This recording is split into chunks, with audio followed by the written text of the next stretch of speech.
Honorable members, on 29th April 2026, during the recess period, I received the advisory opinion of the Council of State on the Constitution of the Republic of Ghana Amendment Bill 2025. The bill seeks to amend provisions of the Constitution relating to citizenship-based qualifications from public office. The bill was referred to the Council of State on 30th March 2026 in accordance with Article 291, Clause 2 of the Constitution for consideration and advice. The Council has duly rendered its advice, and in doing so, has advised against the passage of the bill by Parliament. Honorable members will recall that this matter has a legislative history that predates the current Parliament. In the 8th Parliament, the Honorable Member for Achim Swedru constituency, Honorable Kennedy Osei-Nyarko, sponsored a private member's bill entitled The Constitution of the Republic of Ghana Amendment Bill 2021. In compliance with Article 291, Clause 1, Subclause A of the Constitution, the bill was first published in the Gazette on 9th July 2021 and was subsequently published for a second time on 11th October 2021. Following compliance with the constitutional publication requirements, the bill was introduced in Parliament on 2nd June 2022 in accordance with Article 291, Clause 1, Subclause B of the Constitution. The bill was thereafter referred to the Council of State pursuant to Article 291, Clause 2 of the Constitution.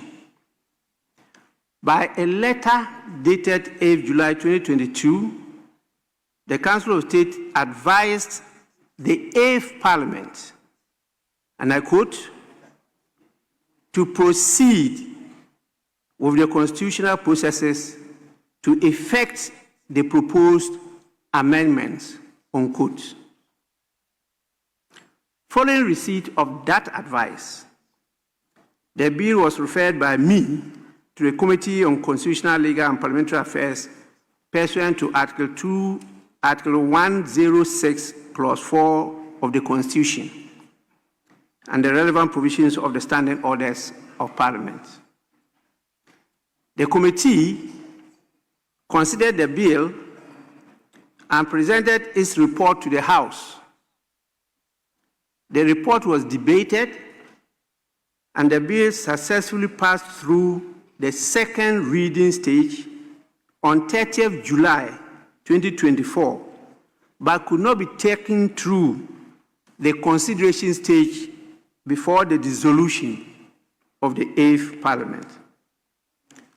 Consequently, upon the dissolution of the 8th Parliament on 6th January 2025, the bill lapsed. In view of the national importance and urgent need for such an amendment, on the commencement of the 9th Parliament, I directed the clerk to submit a copy of the last bill to the Attorney General and Minister for Justice for review and comment. By a response dated 14th April 2025, the Attorney General and Minister for Justice indicated that it had reviewed the document and was satisfied with the contents. The Attorney General further advised that the copy could be taken through the due process and resubmitted to Parliament for consideration. He also indicated the readiness of government to sponsor a public bill to Parliament should the member no longer wish to pursue it. When the honorable member was contacted, he readily indicated his readiness to resubmit the bill to the House. Thereafter, in accordance with standing orders of Parliament, he requested assistance to redraft the private member's bill to incorporate the concerns raised in the 8th Parliament on the lapsed bill.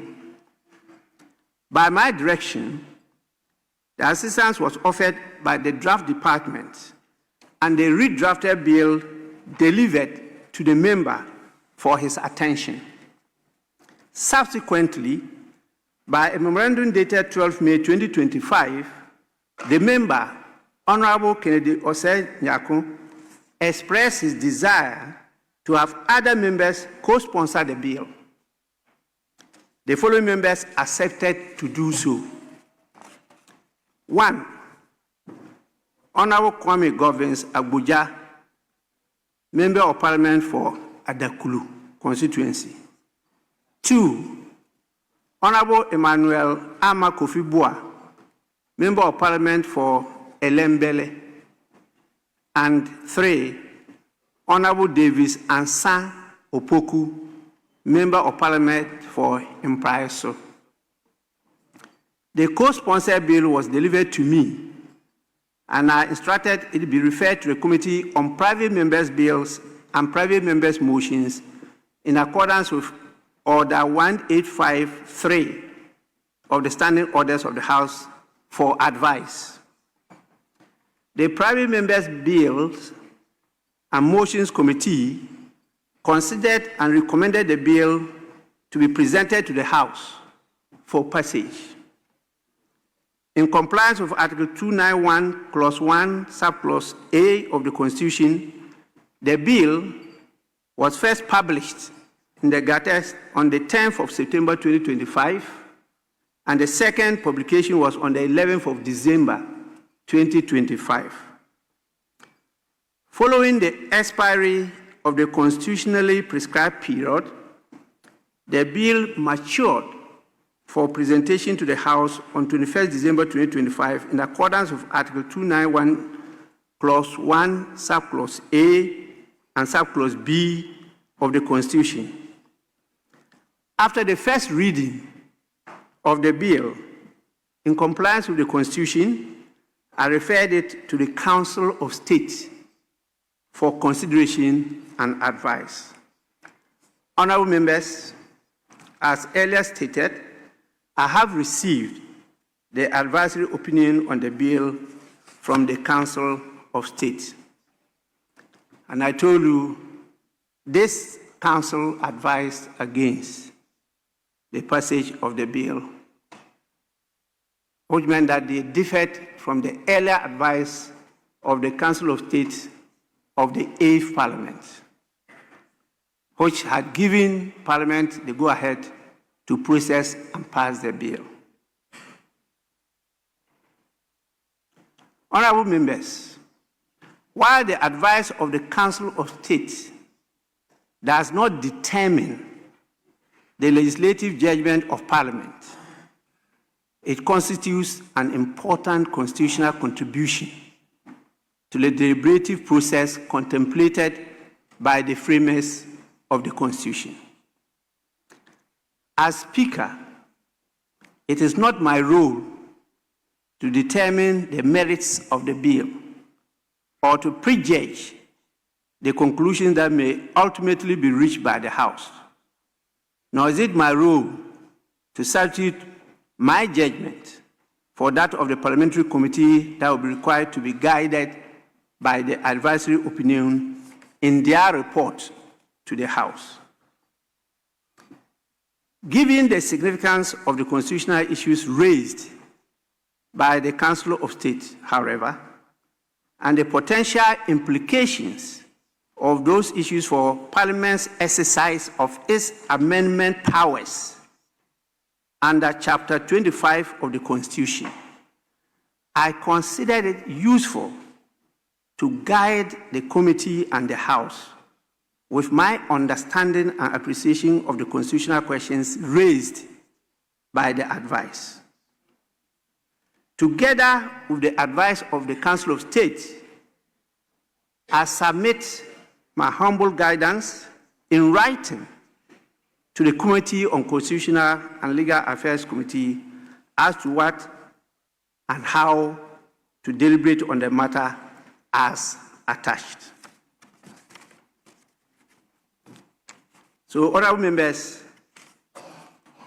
my views will be submitted to the committee together with that of the advice of the Council of State. This is a legal matter, and we need to tap all the legal brains to make sure we're doing the right thing. I am clear in my mind that the House is clothed with the powers to amend provisions of the Constitution. Some are able to pass through some processes which are referred to as entrenched clauses. But ultimately, it's Parliament that will process and pass the bill. And so I have attached my views on that, and I'm sure the committee will take that into consideration in submitting the report to the House. What I can do now is to refer to the committee the Constitution of the Republic of Ghana Amendment Bill 2025, together with the advisory opinion of the Council of State, and my guidance on what and how to consider and report to the House, pursuant to Article 106, Clause 4 of the Constitution and Order 165 of the Standing Orders of Parliament. I accordingly refer these documents together with the bill to the Committee on Constitutional and Legal Affairs for consideration and report to the House. I so submit.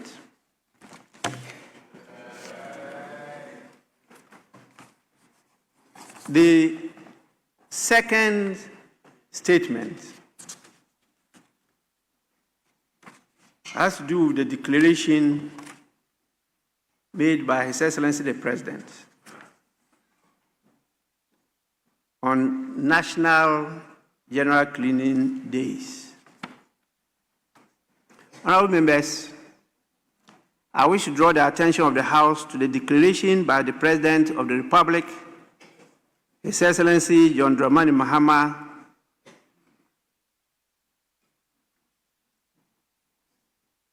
that Friday, 10th, and Saturday, 11th July 2026, be considered as a National General Cleaning Days in the regions affected by the recent floods.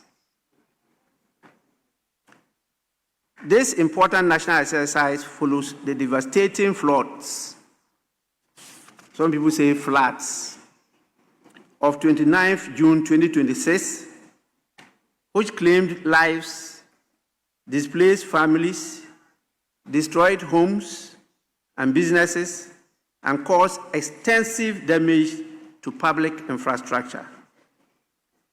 The declaration of the National General Cleaning Days is therefore a timely national response aimed not only at restoring our communities, but also at preventing the recurrence of similar disasters. Honourable members, I believe I speak on your behalf that Parliament wholeheartedly welcomes and fully supports this important national initiative. Environmental sanitation is not merely a public health issue. It is a matter of national resilience, public safety, environmental stewardship, and responsible citizenship. The recent floods have once again reminded us that clogged drains, indiscriminate disposal of refuse, and encroachment upon waterways continue to expose our communities to avoidable disasters. As to whether we still have the Department of Town and Country Planning, I don't know. Whether we still have the decentralized structures functioning is an open question. So addressing these challenges requires a collective national effort involving every citizen and every institution of state. As the legislature, we bear both a constitutional and moral responsibility to provide leadership within our constituencies. Our constituents expect us not only to legislate on matters of national importance, but also to stand with them in times of difficulty and to lead by personal example. Accordingly, I urge every honourable member, particularly those representing constituencies within the 7 affected regions, to actively participate in the National General Cleaning Days and to mobilize our people, metropolitan, municipal, and district assemblies, traditional authorities, religious bodies, youth organizations, civil society organizations, and all relevant stakeholders to ensure the success of this important national exercise. Honourable members, in further demonstration of Parliament's commitment to this national undertaking, I'm inviting leadership of the House, and I did that this morning, to an urgent consultation on the most appropriate institutional response by Parliament. Among the matters we considered was whether it would be appropriate for the House not to sit on Friday, 10 July 2026, to enable honourable members from the affected regions to return to their constituencies and provide direct leadership in the cleaning up exercise alongside their people. Definitely, it was unanimous yes. And so, I direct that this House will not sit on Friday, 10th July 2026. Other necessary arrangements will be communicated to honourable members. Honourable members, beyond our participation in this national exercise, Parliament will continue to discharge its constitutional responsibilities through its legislative, representative, and oversight functions. In this regard, I encourage the following committees,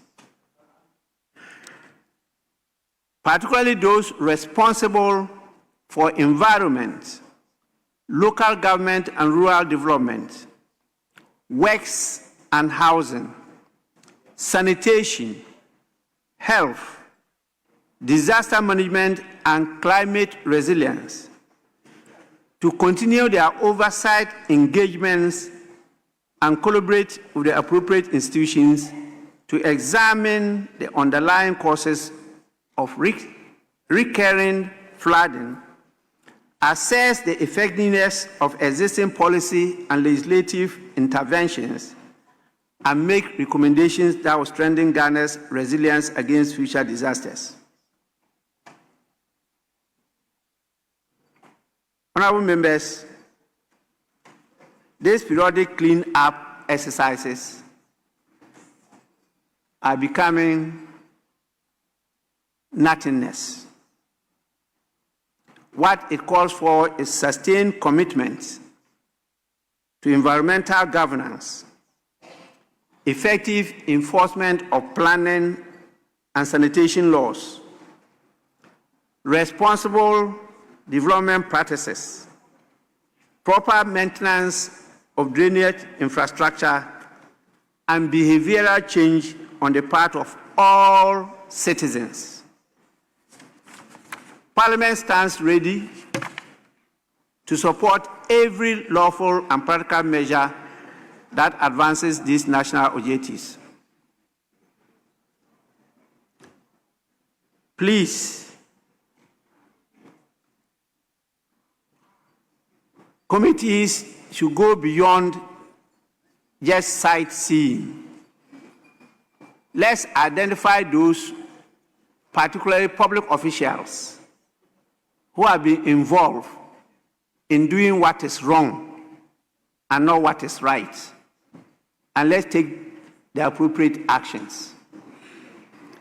If some houses have to go, so be it. If some people have to be detained, so be it.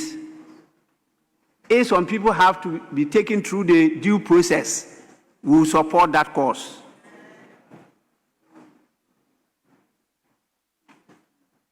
We cannot continue to press the self-destruct button and not only destroy existing generation, but also that of future generations. So on behalf of Parliament, I want to commend His Excellency the President for this initiative and express Parliament's appreciation to the Post-Flood Mitigation Committee, the security services, the Metropolitan, Municipal and District Assemblies, sanitation workers, volunteers, and all citizens who will continue to support this exercise and ensure its success. I'm sure you all saw on social media how the earthquake in Venezuela gave us a lesson. A whole dog identifying an innocent, helpless baby sleeping decided to go and give cover to the baby. And the collapsing building structures, as God will have it, came on top of the dog. But the dog successfully protected the baby. And for days, it held on until the debris were all removed and the dog was identified protecting the sleeping baby. I'm referring to a dog. We are human beings. I think we can do better than that. Please, that is why God made us to be in charge of the earth. But I'm not too sure we are all behaving like we are better than the dog. So finally, I call upon every honorable member of this House to embrace this initiative wholeheartedly. Let us return to our communities, work alongside our people, and demonstrate through our leadership that Parliament remains responsive to the needs of the nation, particularly in times of challenge. Together, let us help build a cleaner, healthier, safer, and more resilient Ghana. With this, I thank all of you for your attention. If it is the pleasure of the House, I will allow comments on this second statement. The first one was basically formal, referring the Constitution Amendment Bill to the Committee for Consideration and Report. But for this, it's a national matter, and I will allow members to make some comments on it. I can see the Majority Chief Whip on his feet. Yes, please. Speaker, thank you for the opportunity. Speaker, by way of guide, we propose that we take 2-2, and then the leaders will close. Speaker. Minority from bench. Yeah, Mr. Speaker, we are in agreement with that. So 2 from each side of the House, and then we'll take the leaders. 1 from each side of the House. That's the leaders. So it's 3-3. Who is to set the ball rolling?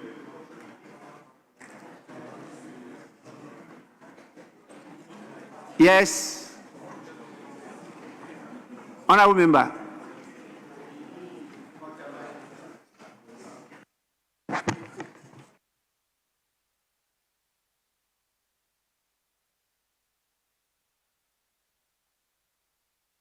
I should start from the minority. Who? Yes. Thank you, Mr. Speaker, for the opportunity to comment on the statement you made regarding His Excellency the President call for us to embark on a cleanup exercise for 2 days. Mr. Speaker, it's quite unfortunate that we have to lose some lives due to the heavy rainfall that engulfed this country about a week ago. Mr. Speaker, we know natural disasters are something that sometimes you cannot control, but we also know, if you look at what happened some days ago, that most of the gutters were choked with refuse, and some of them could have been averted or prevented due to indiscriminate construction around waterways is something that is quite unfortunate. Mr. Speaker, sometimes you can block fire, but for water, it's very difficult to be in the way of water.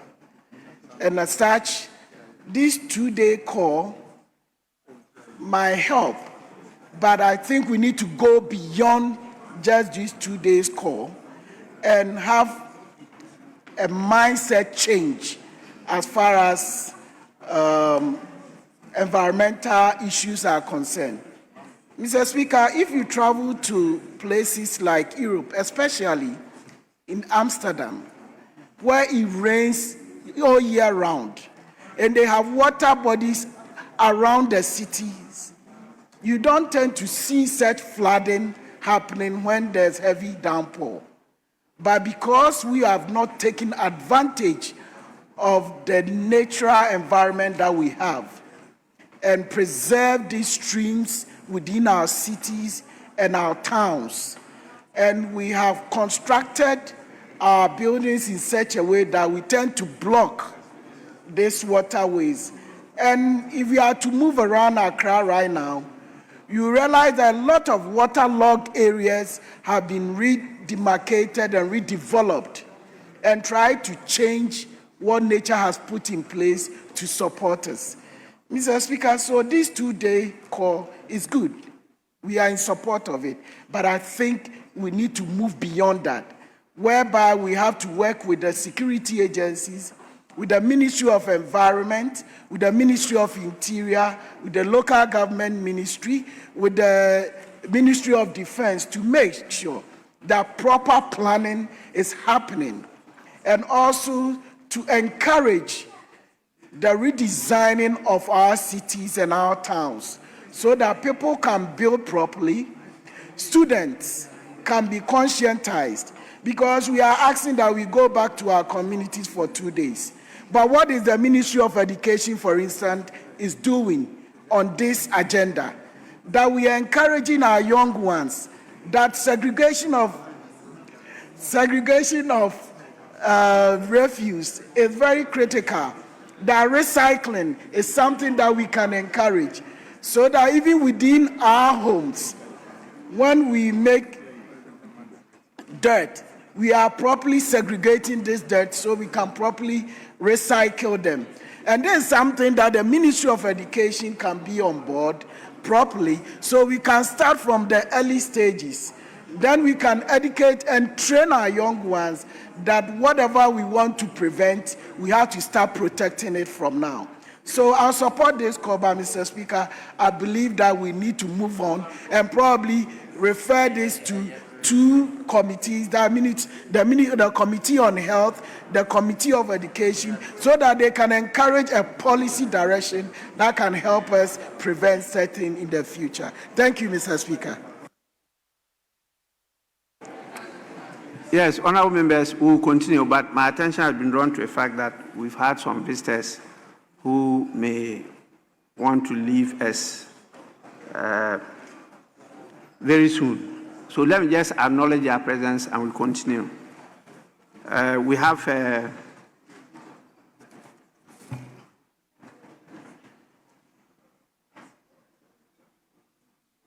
dance ensemble group. I think they call it, is it Agbeyeye? Agbeyeye Dance Ensemble. They are led by, the group is led by Mr. Listowell Agbeli. He is a group leader. There are 67 in number from the Agate Afajato South. They are being led here by the paramount chief of Agate himself, Togega Adom the 10th,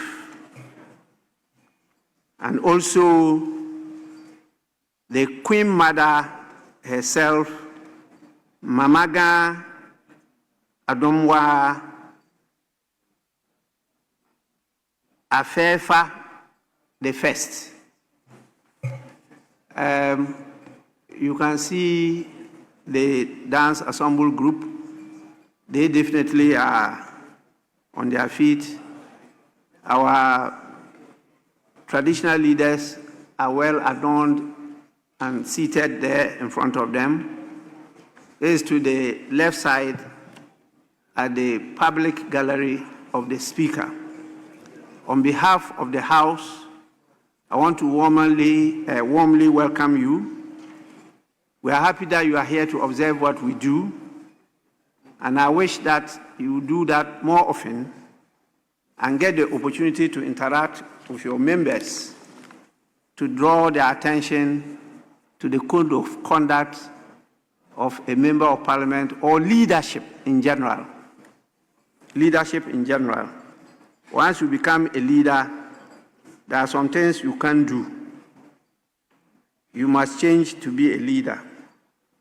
And so I treasure your presence, and I want to thank you for coming. Please, dance ensemble, you may resume your seats. We also have with the Paramount Chief and Mamaga a number of sub-chiefs, also of Agate. We have Togbe Zebula III. We have also Togbe Akole. They are here definitely to support the Paramount Chief and the dance ensemble. Again, we have some students from a number of communities. The first one is the Amrahia community. The leader is a teacher by name Abalom Nati.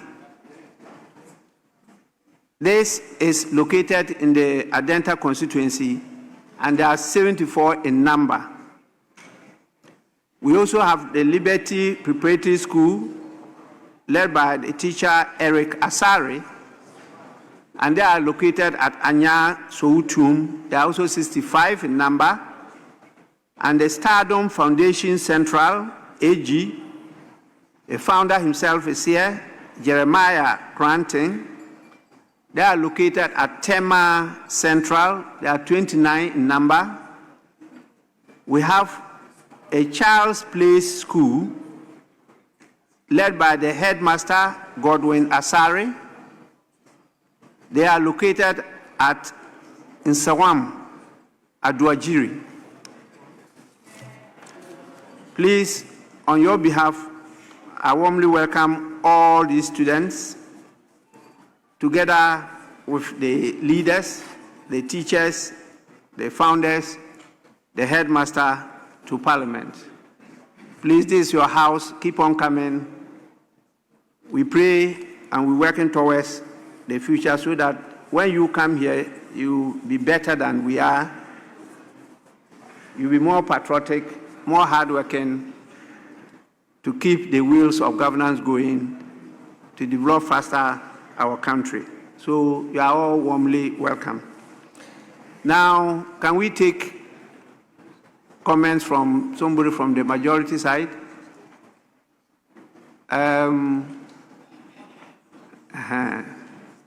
If I have three of you, you know I will take the most senior. That's what happens in the house. Thank you. Yes, please.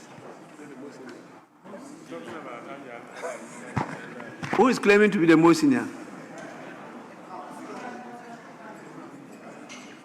The voice I heard was not a female's voice. Mr. Speaker, I was only reminding you that I'm taking my seat, sir. Mr. Speaker. Yes. Thank you, Mr. Speaker, for the opportunity to comment on the statement ably made by your good self. Mr. Speaker, this statement couldn't have come at any better given time than today. However, my condolences to the families of the bereaved, and that we feel very bad that this has been happening over the years. We are here and ready, and we here should ensure that we support especially the bereaved families and then the affected individuals. Mr. Speaker, according to some sources, floods in Accra is not a yesterday's problem. The first floods, Mr. Speaker, occurred in 1935. The second one was in 1955. The third one, 1960. The fourth one, 1973. The fifth one, 1995. And then another one in 2015. Mr. Speaker,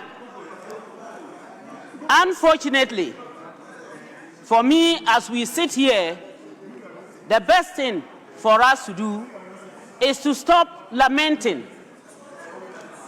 Mr. Speaker, we need action. We need to work we need to work more than talk. Let us walk the talk. Mr. Speaker, year in, year out, especially the last time, I think that we had not less than $350 million support to take care of the floods, to mitigate it. Unfortunately, today as we speak, there are questions that need to be asked and questions that should be answered. Mr. Speaker, this notwithstanding, why will we be waiting since 1935 to be supported before we are able to act? Individuals are the cause of these issues. Mr. Speaker, we build on waterways. We throw rubbish anywhere, choking gutters. I was surprised that on that day when the floods, before even the floods took a very serious turn, some colleague women came out as I watched them on television, dumping rubbish from fertilizer bags into gutters. Unfortunately, nobody has ever come out to tell another person that that is a wrong behavior or attitude. Mr. Speaker, we should go beyond keeping quiet. Mr. Speaker, for me, sanitation should be part and parcel of our educational system. We should start from the grassroots. In the good old days, in every school, we had places where, places and days, when cleaning was done and where rubbish was burnt and where some of the rubbish was turned into compost and farmers used them. Mr. Speaker, we used to have incinerators where even rubbish from families or from homes were cared for. What has happened? Mr. Speaker, we need the people we used to have employed, properly paid, resourced so that they can work. These are those we used to call the sama-sama. We should bring them back. But that notwithstanding, you and I should be responsible. Mr. Speaker, it is a good idea that we go back to support our families, to support our communities, to ensure that the national cleaning exercise takes a better turn. I thank you, Mr. Speaker, for this opportunity.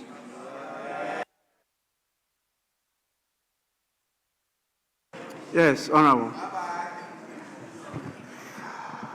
Mr. Speaker, thank you very much for this opportunity. I would like to underpin the call and the statement ably made by yourself and the fact that we need to, as a matter of urgency, put our heads, our energies, our resources together and our knowledge to deal with this catastrophe once and for all. Mr. Speaker, as has been enumerated by my honorable member from the other side who just spoke, it has been occurring as a country, not just today, I think about even 30 years ago. The only difference is that in terms of magnitude, in terms of devastation, in terms of fatality, in terms of life loss, we've never experienced this thing before. Mr. Speaker, I think I would like to use this opportunity and what has happened to advise all relevant stakeholders, especially some of us that we have been given the mandate by the good people of this country to solve problems and develop social policies and frameworks that will deal with some of these unacceptable incidents or events. Mr. Speaker, fundamentally, there are causes. And most of us here know what are the fundamental causes. Number one, to me, is our behavioral pattern as a people, the way we behave. Mr. Speaker, I think we need to be very careful with human-induced land use malpractices in this part of the world, in terms of where we site and locate buildings and how we put them up. Even elsewhere, countries such as Dubai and other countries, they are able to even build on the sea and nothing happens.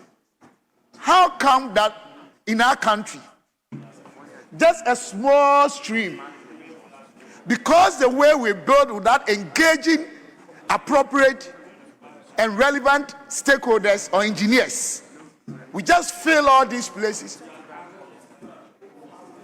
I will go, please. We put up these socially unacceptable behaviors and we ensnare ourselves. And we begin to blame each other.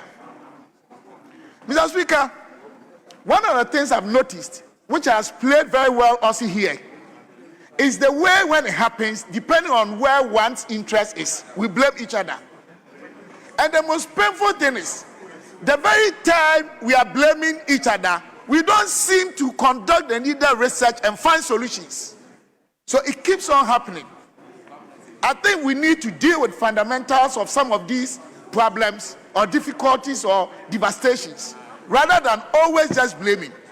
But Mr. Speaker, this brings me back to what our President, His Excellency John Dramani Mahama, the illustration, the pictorial evidence of the way he castigated the previous government. I was thinking doing so, he had every opportunity at that time to develop the needed social framework in handling and mitigating the devastation impact of what is happening today. We were insulted, we were attacked, we were bastardized as if our government at that time had no even iota of ability in handling social issues. And today what is happening? In terms of impact, in terms of destruction, in terms of devastation, it has been enlarged by a scale factor infinity. And I think it is an admonishment, advice to all of us, we in opposition and those in government, that we need to put an end to this incident or issues where people just blame without finding solution to it, and they come to power and it confronts them. Even now, Mr. Speaker, my last point is, we are still politicizing this, especially from our brothers from the other side. They are even going to the extent of blaming us that we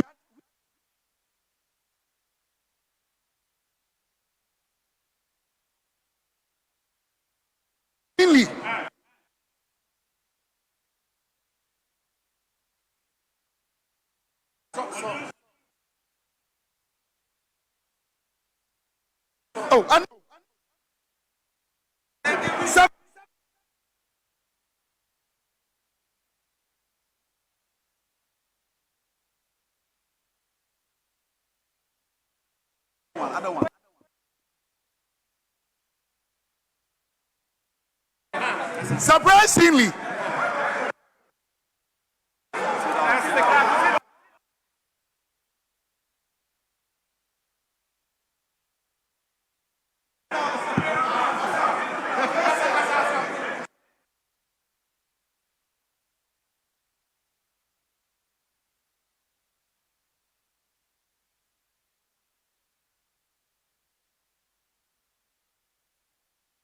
put it off.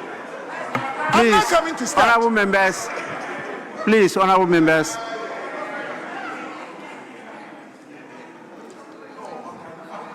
Who is trying to control the time? No interference, please.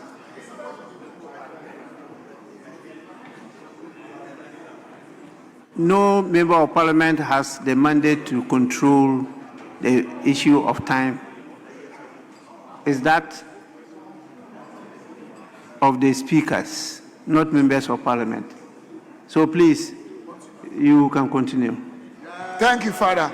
That's why I'm the biological son. All of them are. They are all. Oh, let me speak at least for once. Allow me. Mr. Speaker, the point that I was making with respect to me, the unnecessary attack on the previous government about this fund diversion was that we have a country with laws. We have exclusion clauses, even how we need to manage our finances. And Mr. Speaker, PFM Act 921, Section 18, state three main incidents that we can even tamper with our fiscal policies upon consultation. That's Section 18. One is war. 2 is natural disaster. 3 is when there's a health situation, either pandemic or endemic, like we experience. So this issue they are raising and deceiving the public as if our government diverts funds into doing things that were not productive must be stopped. So all of us can support this very good call, work together, think together, and deal with the very situation that is destroying and killing our own brothers and children and women at home and destroying properties. Mr. Speaker, having said this, I would like my colleagues, both from my side and the other side, to begin to revolutionize our mindset on most of these national issues and stop doing politics with them. I don't think that was the reason that people gave us their mandate. Apart from that, I would like to say that we need to work together. We need to think together. This is about Ghana. This is not about Accra. It's not about Kumasi. It's not about Tamale. This is not about Amma or Eku or Nale or Alaji. No, it's about Ghanaians. It's about properties. It could have been your relative or my relative. But the question is, are we not going to experience this thing tomorrow, next week, next year, next decade? Another question is that, does it always have to happen under NDC in terms of the velocity, the momentum, the magnitude, the distraction? There's something we need to go beyond physical. Mr. Speaker, I would like to end this and say that we are ready to support this cause. We are going to work together with you and other stakeholders, and we will also educate the people, the masses, to understand the fact that some of the more practices that they put up there comes round to have that effect on all of us. So I think we need to behave well. Thank you, Mr. Speaker. Last from the majority side.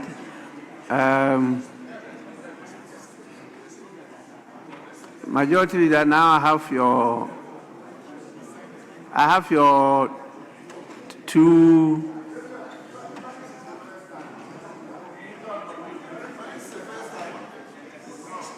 We are looking at the constituencies that were more affected. Which one? Yes, Majority Chief Whip. Yes. The minister at the office of the president stood up, and then also my daughter here. Mr. Speaker, we had agreed that we'll take 2-2 and then leadership, by giving the sentiments that your statement, I should say, has generated. Members are interested. I pray that we do additional 1-1 before the leaders, in addition to the 2-2. So it becomes 3-3 before the leaders conclude, Mr. Speaker. That's my humble prayer, so that we can accommodate. Yes, please. Mr. Speaker,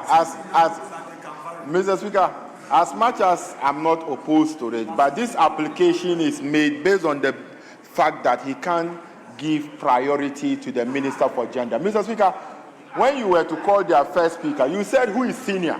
The Minister for Government Communication is a first-time MP. So the Gender Minister is senior. But because he cannot give that priority to the Gender Minister, he is varying to include the Minister for Government. So, Mr. Speaker, we don't have any problem with that variation. So we can add an additional person. But it is a statement of fact that the Minister for Government Communication is a first-time MP. He's a first-timer. Mr. Speaker, my prayer is based purely on the number of members who are interested in making comments. It's purely based on that. It's not because I am unable to yield to the Minister for Gender. So, Mr. Speaker, the mischief that the First Deputy Minority Whip seeks to generate should be glossed over. Mr. Speaker, I pray that we do 3-3 and then the leaders can conclude. I thank you. Yeah, thank you so much. I just gave this opportunity because I didn't know the strategy of the majority side. And due to the limitation on numbers, I didn't know whether they had discussed that the minister at the office of the president will make a contribution or this. And so that is why I gave them the opportunity. So, Minister, you may do so now. Then after that, I'll take the Minister for Gender. Yes, so Minister, Gender, please. Thank you very much, Right Honorable Speaker, for giving me the opportunity to add my voice to the many voices in commending His Excellency, the President of the Republic of Ghana, John Dramani Mahama, for giving this instruction. We cannot continue to behave like ostriches and think that what has happened will go away by itself. It takes a responsive leadership to attend to the issues or the aftermath of the flood. Mr. Speaker, I want to also express my deepest condolences to the bereaved families and also those who have been affected one way or the other, especially the single-headed household by women. I just want them to know that in this trying time, the nation stands with them, and they are not alone. A step after the other, we will together overcome this challenge. Mr. Speaker, in listing the committees, I heard all the committees that have been listed, and I want to make an appeal to you to add the Committee on Gender, to give official recognition to what women do the best. That is when it comes to the issues of sanitation. You know, no one does it better than women. And as women are one of the most affected, I would urge the House to add them to it. And then I will also appeal to colleagues that what we saw is not just one of those stories that we read about and it goes away. These are lived experiences of people that will take several years and decades to go away. In our deliberation and our support to this cleaning exercise, let us work with our local authorities to ensure that we have lasting solutions to the problem that faces us. And I will urge us all that as we go into our constituencies, we touch base with those who have been affected, and then work with the health officials to look out for possible outbreak of diseases that can affect or worsen the situation we find ourselves in. On this note, I just want to say, let us all stand together as a nation. This is not the time for us to blame each other whilst others are in deep sorrow. Mr. Speaker, I want to thank you for the opportunity. Yes. Thank you, Mr. Speaker, for this great opportunity. Mr. Speaker, I believe that we all understand that the recent floods has been a major disaster in this country. Mr. Speaker, first and foremost, we need to console bereaved families and all those who have lost property or whatever in these floods. Mr. Speaker, what baffles my mind is that how come that in 2015, over 130 persons died in the floods, and currently over 40 persons have also died in the floods.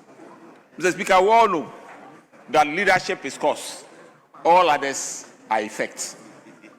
The flooding in Ghana has been mitigated over the period of time. So how come that we are still having a reverse of what had been put in place? Mr. Speaker, one of the major difficulties we have in this country causing the floods has to do with infrastructure and the maintenance of those infrastructure.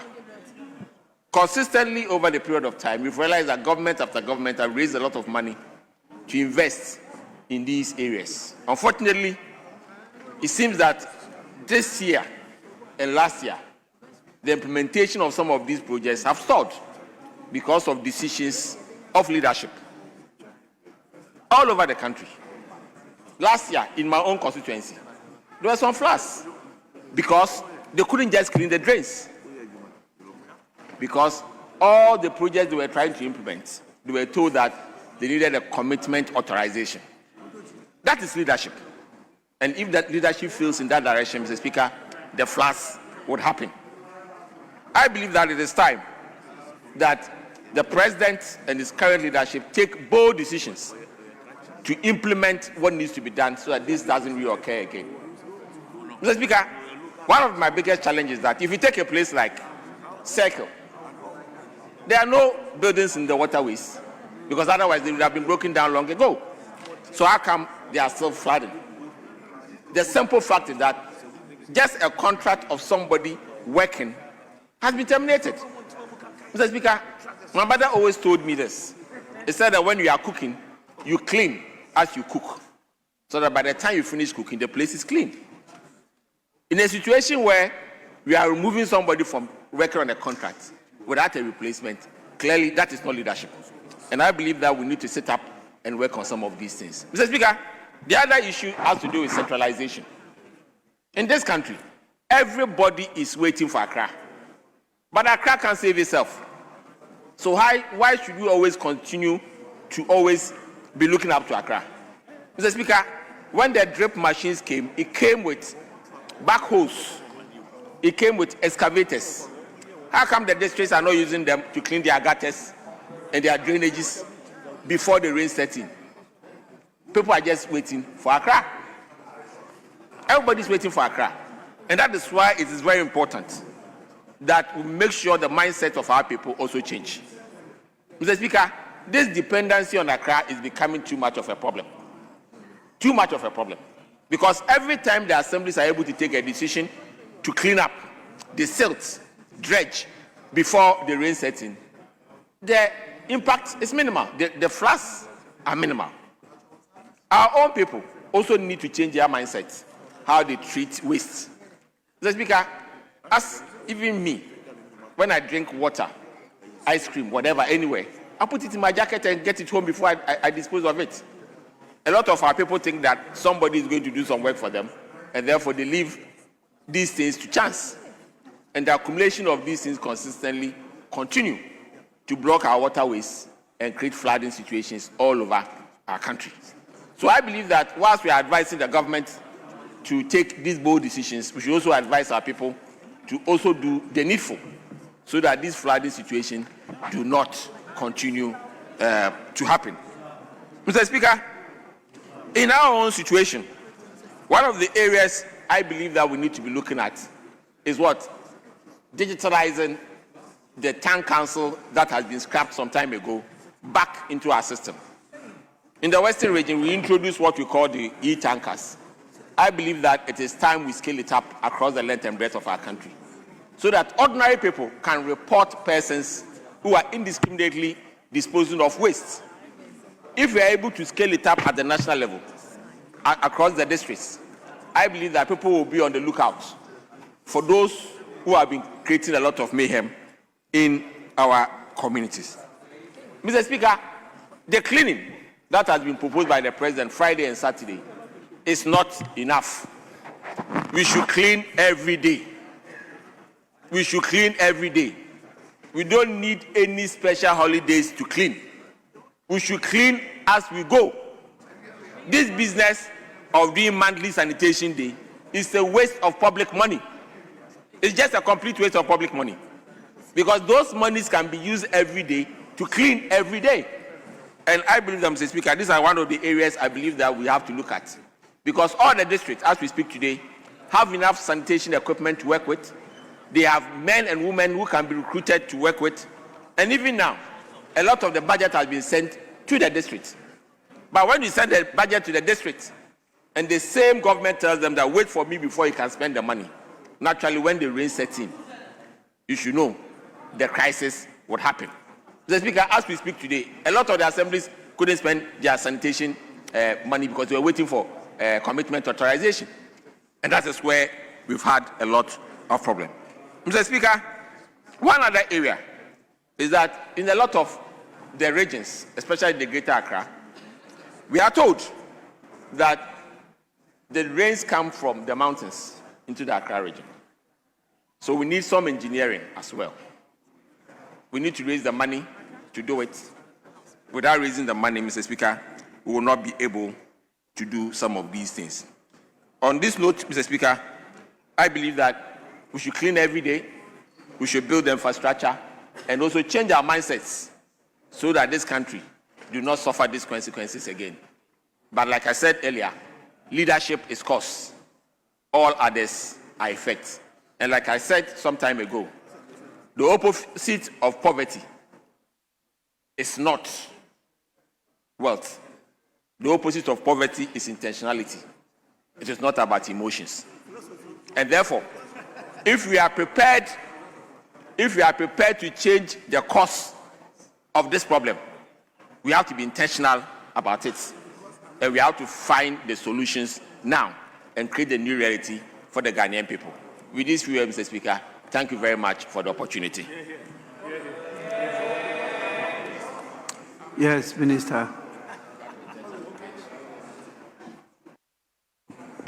Yeah, thank you very much, Honorable Speaker, for the opportunity. Mr. Speaker, I had the honor of putting out a statement on the authority of His Excellency the President to call on the people of Ghana to set aside this weekend, that is Friday and Saturday, to clean our communities. Mr. Speaker, in doing so, the President was not shifting responsibility from his government onto the people of Ghana. He was merely galvanizing the support of the people of Ghana to address what has become a perennial problem. Mr. Speaker, government can only do so much, but if we do not get the full support of the people of Ghana, there's only so much that can be achieved. Mr. Speaker, as I speak to you, government, in the wake of these recent floods, has taken a number of steps to, first of all, bring relief to those who suffered during the floods, and also ensure that we mitigate the impact of future rainfall. So, only last week, the minister responsible for finance was in Parliament to seek leave to go into the contingency fund and take out 350 million Ghana cedis for that purpose. And since then, significant work has gone on to achieve the objectives for which the money was sought. Mr. Speaker, several communities in the Greater Accra, Central and Volta regions have benefited from this relief efforts. Also, the President has appointed a distinguished military officer to lead an all-out assault on the causative factors of the floods. And Mr. Speaker, it has come to light that over the years, sheer indiscipline and complete disregard for existing laws have led to a situation where waterways have simply been taken over by residential and commercial facilities. Mr. Speaker, God in his infinite wisdom made provision for natural water storage so that in the event of a heavy downpour, we do not suffer a deluge. Mr. Speaker, human beings have decided to reverse this order and have left land which is in abundance and decided that they are going to fill those natural reservoirs with all sorts of materials so that they can build on same. Mr. Speaker, last week, the coordinator of Garrett spoke at a press briefing where he showed videos of how natural mangroves and natural water sinks have been taken over. Some people are pouring refuse into the mangroves and Ramsar sites and topping it up with sand in order that they can build on same. Mr. Speaker, people have decided that Ramsar sites that are reserved for natural storage of water should become their place of abode, and so they are building on it with reckless abandon. Mr. Speaker, church buildings have been sited on waterways, and yet people go to church to seek to worship. All of these have happened over a period of time, not in the last 1.5 years. Mr. Speaker, to fix it, we must identify the problem. It would appear that our colleagues on the other side get rankled anytime this matter is raised. Mr. Speaker, any Ghanaian who criticized them in their 8-year tenure was entitled to do so. Mr. Speaker, for 8 years, they had access to resources, not least amongst them $350 million under Garrett, to address the problem. For some reason, significant amounts out of that money was diverted into purposes that had nothing to do with flood prevention. So if Ghanaians demand accountability and raise these subjects, they should show humility and accept responsibility rather than seeking to create the impression that it never happened. Mr. Speaker, President Mahama takes full responsibility and therefore will do what is right. But even as he has attempted to address this problem, some very bizarre narratives have emerged. Mr. Speaker, for instance, it has been suggested that because the president was on a helicopter to assess the extent of the situation, he had done something wrong. Mr. Speaker, the president did not go for a jolly ride. Mr. Speaker, the president was not in the helicopter for leisure. As president, he needed to take firm action. And the way to do it is to see the extent of the problem.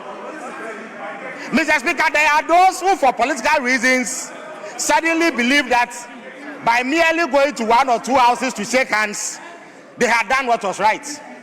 But the responsibilities of a president are far weightier than that of an opposition leader. Mr. Speaker, I see some very bizarre logic also being espoused. We are told that the NDC was in power in 2015 when 130 people lost their lives.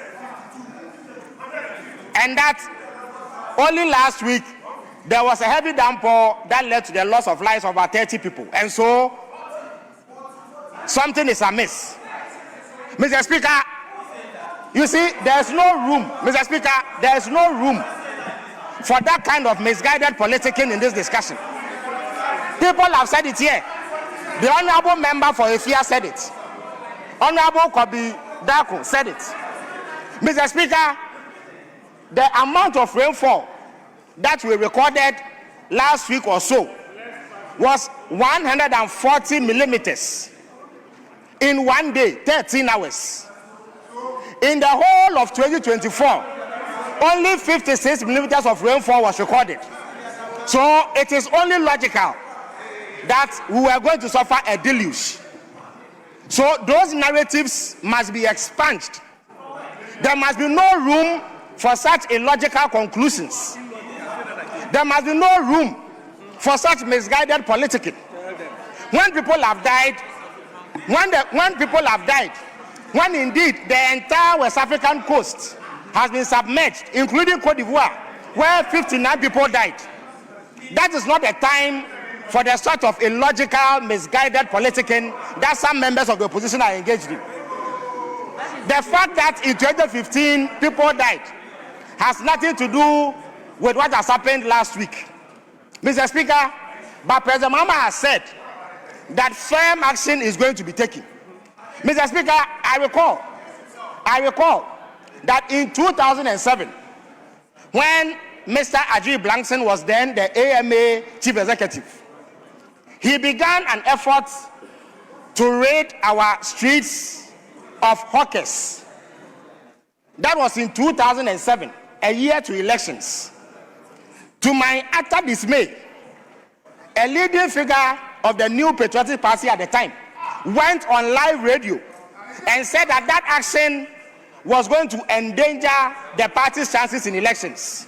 What I'm referring to is our tendency to allow political calculations to freeze us into inaction.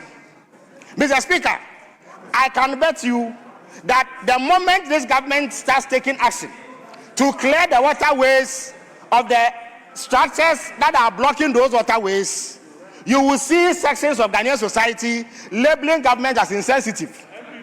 They will demand that a so-called human face be put to the exercise. And if we do not stand firm, we will allow political blackmail and intimidation to stop us from doing what is right. But President Mahama says, enough of that.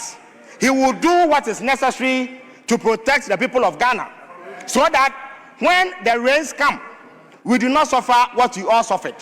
Mr. Speaker, so in the spirit of the statement that you referred to, I enjoin all Ghanaians, especially those of us who have had the privilege of benefiting from the votes of the very people whose lives we need to protect, to support the efforts. Let us for once refrain from using political blackmail and intimidation to stop government from doing what is right. Mr. Speaker, that is not the same as criticizing the government for its failures. When you come to power for 8 years and you fail at a task, the people of Ghana have the right, indeed they more than have the right, to lay blame at your doorstep. What you do is to accept that and do better. But don't seek to deflect it with illogical and bizarre arguments about helicopters. That is not the way to go. So nobody can escape responsibility for what has happened. Those who were in power for 8 years and failed to address it, diverted monies for purposes other than flood prevention, cannot escape blame. They will permanently come under criticism for that failure. Mr. Speaker, if after 8 years we fail, we will deserve to be criticized. Failures of the past can always be cited, but it does not mean that we cannot do better going forward. Mr. Speaker, on that note, I thank you very much for the rallying call that you have made, and I expect all Ghanaians to rally behind government to ensure that we clean our communities. Mr. Speaker, it is not an excuse, or it does not mean that those 2 days are the only days that we should clean our communities. Mr. Speaker, it must become a daily activity. It is not all the time that we need to wait for government to take the initiative. Let us do our part by keeping our communities clean. Let us do our part by refraining from pouring or dumping refuse into drains. Let us do our part by complying with building regulations. Let us do our part by doing the right thing, so that together we will all work to prevent the tragedy that occurred last week Monday. I thank you very much for the opportunity, Mr. Speaker. Honourable members, it's now the turn of leaders. So, Minority Leader, please. I'm told you have agreed on 50 minutes each. No, he spoke 30 minutes.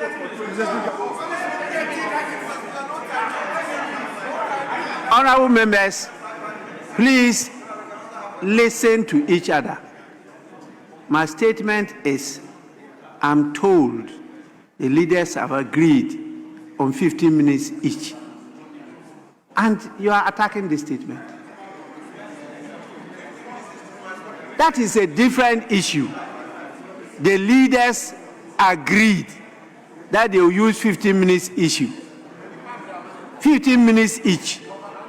As to the minutes they use, I granted that. These are totally different things. So you should raise it with the leaders, whether truly they have agreed to use 15 minutes each.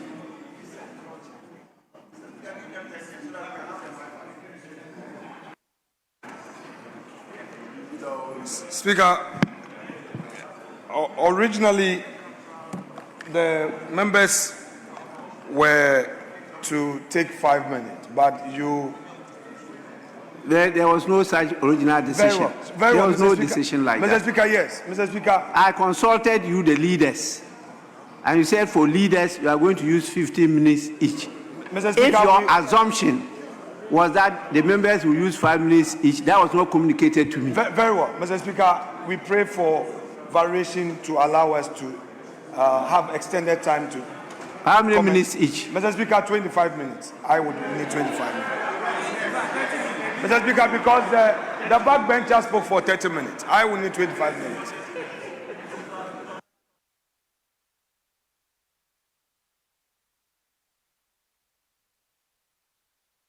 I want to listen to the majority leader too. Yes. Yeah, Mr. Speaker, when members were commenting on the statement, I observed that they were timed out after 5 minutes. So when the clerk approached me, we had an engagement, and I said, if members are contributing for 5 minutes, leadership could do with 15 minutes. So indeed, I confirmed to the clerk that 15 minutes should be adequate. I think 15 minutes to comment on a government announcement that we should clean our neighborhoods on Friday and Saturday should be adequate. It should be sufficient. It should be sufficient. I don't know what anybody will be saying.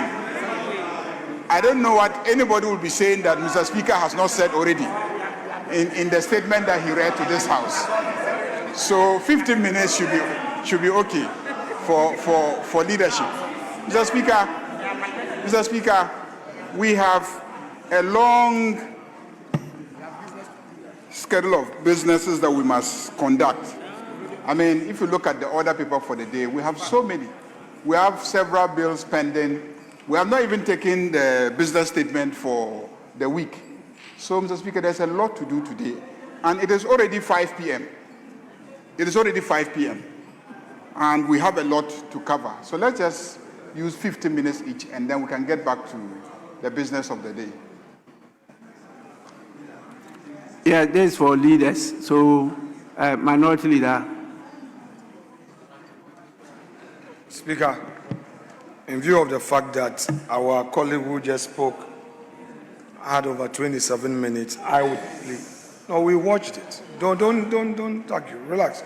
I'm addressing Speaker, not you, please. Mr. Speaker, I would plead with you that kindly adjust for the 25 minutes. He may not need all the time. That's fine, because the government spokesperson has spoken. But I am the voice of the people.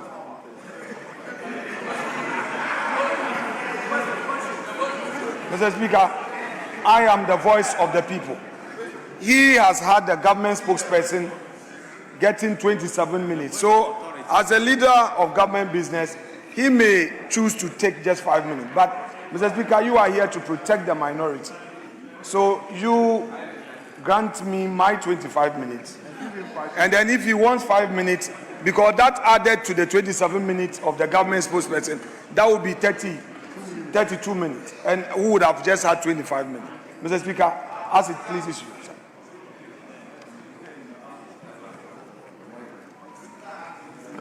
Please, Minority Leader, you may go on, but don't go beyond 20 minutes. 20 minutes. Mr. Speaker, thank you.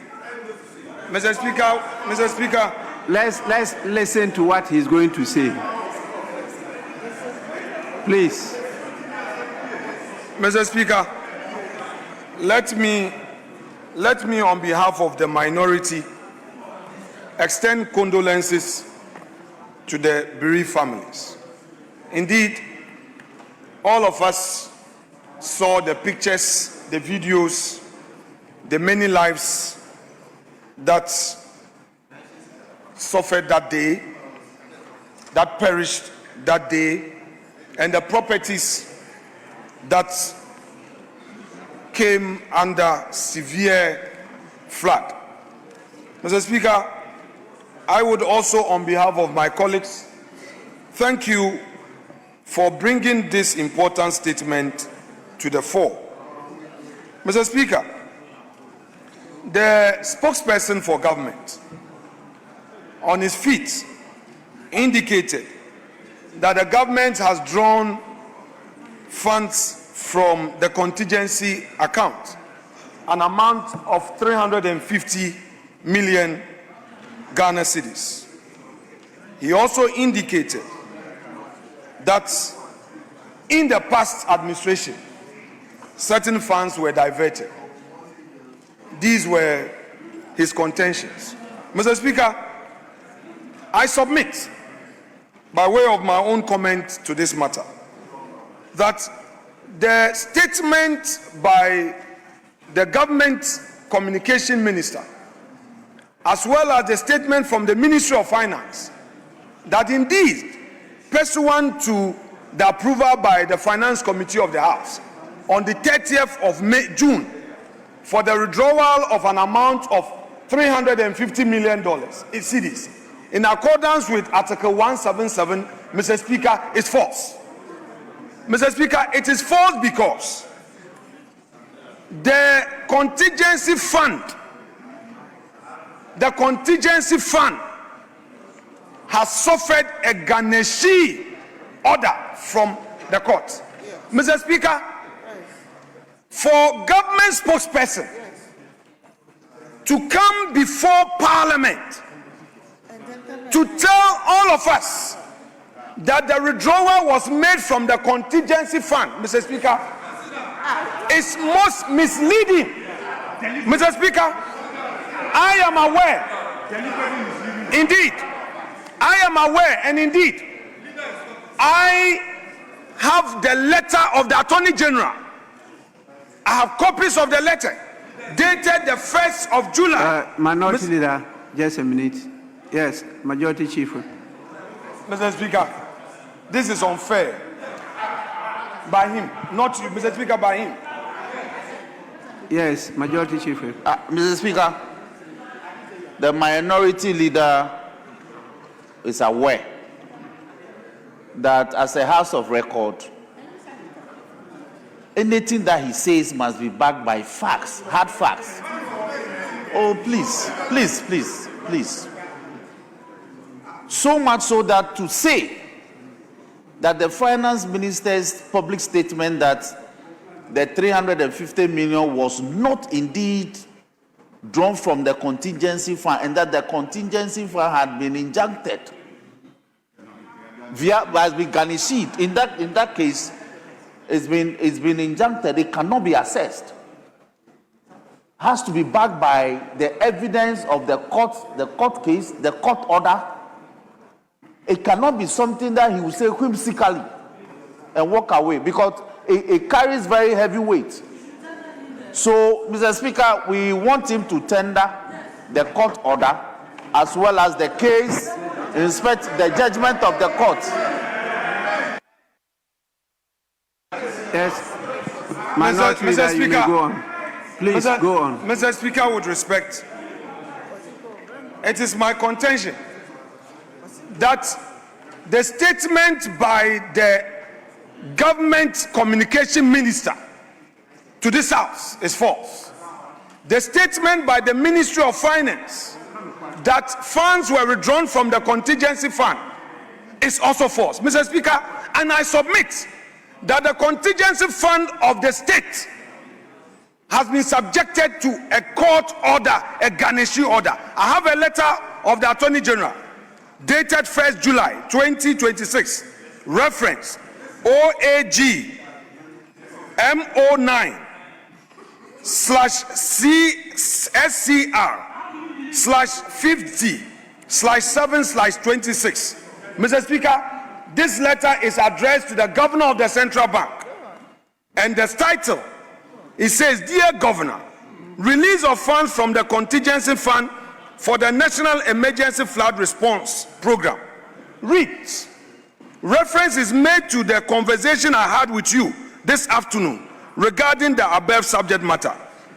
You will recall that Parliament on Monday, 29th June 2026, Parliament acting through its committee responsible for finance, pursuant to Article 1771 of the Constitution, authorized withdrawal of 350 million Ghana cedis from the contingency fund to finance National Emergency Flood Response Program.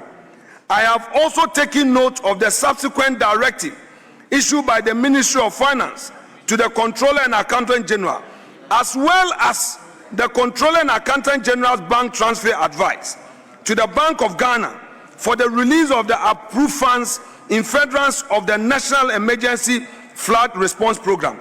I am aware that the contingency fund is presently the subject of garnishee proceeding. Notwithstanding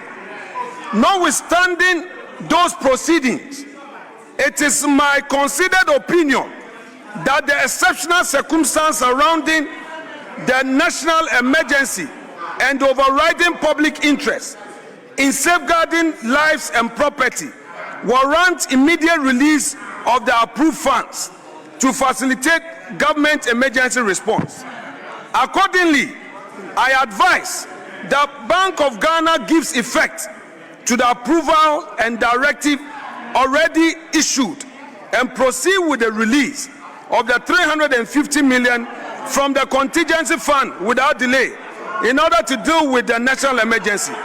Please accept, Governor, the assurances of my highest consideration. Mr. Speaker,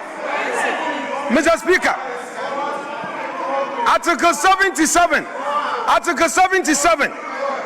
which was the constitutional provision upon which government came to the Finance Committee. Mr. Speaker, when they went for the withdrawal, the Attorney General himself advised the governor that account has been injuncted. They could not withdraw from the account. Yes. Mr. Speaker, they therefore used another government account without Parliament approval. Minority Leader, Mr. Speaker, hold on. to take funds. Just hold on. Go on. Please.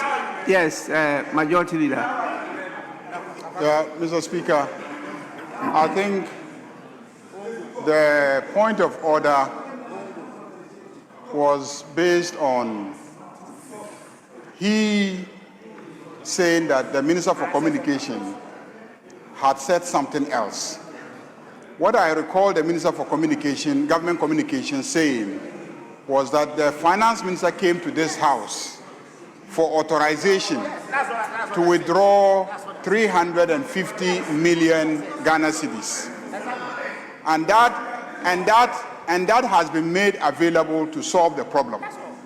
I have listened intently to the communication you have read, and clearly you are admitting that in spite of the garnishee order, that the Finance Minister insisted on the money being released.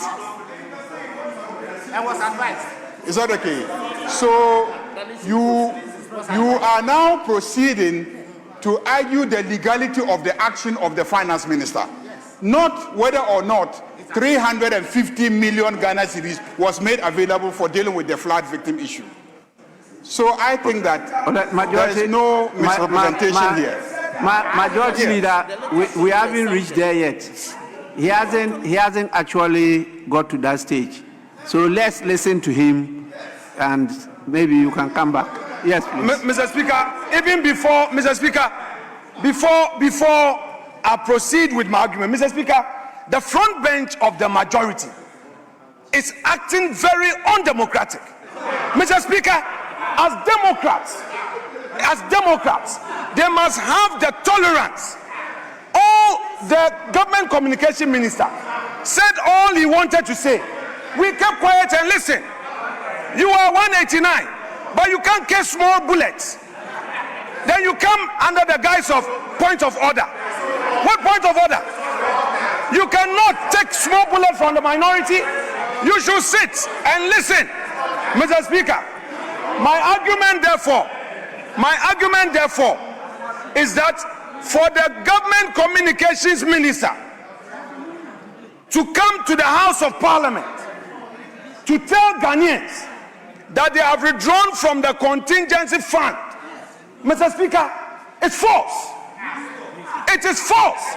Because, Mr. Speaker, I will expose them the more. Because we have all the facts. We have a whole dossier here. So take it easy, Mr. Speaker. What I am saying is that the funds... Please, let's get something clear. Mr. Speaker, he said all he wanted to say. Exactly. I will come to you. What he actually said was referring to the process that took place in Parliament. Requests being made for that money to be withdrawn from the contingency fund, and Parliament granted. But he did not go to the extent of saying that that money has been withdrawn from the contingency fund. So he did not say that. The minister did not say that. What you are saying is what you have discovered. You are entitled to say it. I'm not stopping you, but you can go on with that. But what I heard the minister say is what I'm relaying and drawing your attention to guide you. So you go on. Mr. Speaker, the Finance Ministry issued a public statement and told the whole nation that pursuant to the approval by the Finance Committee of Parliament, withdrawals have been made from the contingent fund. That one is a public statement written and issued by the Finance Minister. Mr. Speaker, that I again contend it's false. It's false because, Mr. Speaker, at the material moment, at the material time that the Finance Ministry issued that statement, it knew that the government's contingency fund account had been garnished. And indeed, the Attorney General had attempted to invoke certain theories to compel the Bank of Ghana to release the funds. The Bank of Ghana did not release the funds because of the garnishing order. Mr. Speaker, indeed, they went ahead to withdraw funds from other accounts of the state. Mr. Speaker, Article 178 is very clear. It's clear. No monies shall be withdrawn from the consolidated fund except A, to meet expenditure that is charged on the fund by this constitution or by an act of parliament, or where the issue of those monies has been authorized by an appropriation act or by supplementary estimates approved by resolution of parliament passed for the purpose. I, by an act of parliament enacted under Article 179 of the Constitution or by rules or regulation made under an act of parliament in respect of trust monies paid into the consolidated fund. Mr. Speaker, upon what authority did government go into other accounts to withdraw money? Mr. Speaker,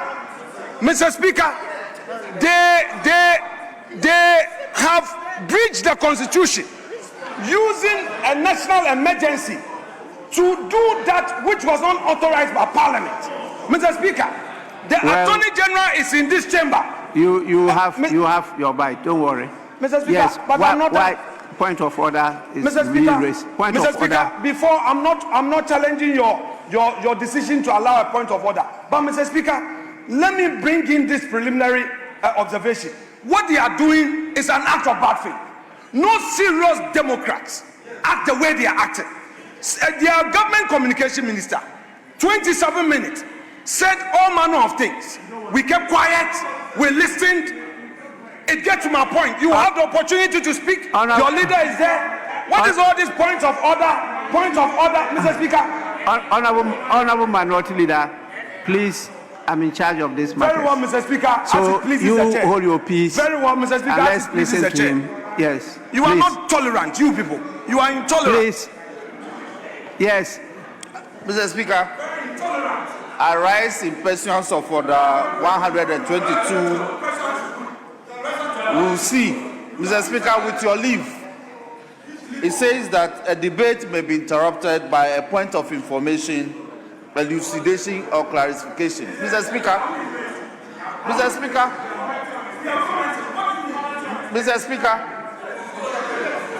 these rules apply mutatis mutandis to comments on statements. Mr. Speaker, the minority leader insists that the statement put out by the finance minister was false. He's actually insisting that it was false. Yet, Mr. Speaker, he has failed to produce a scintilla of evidence.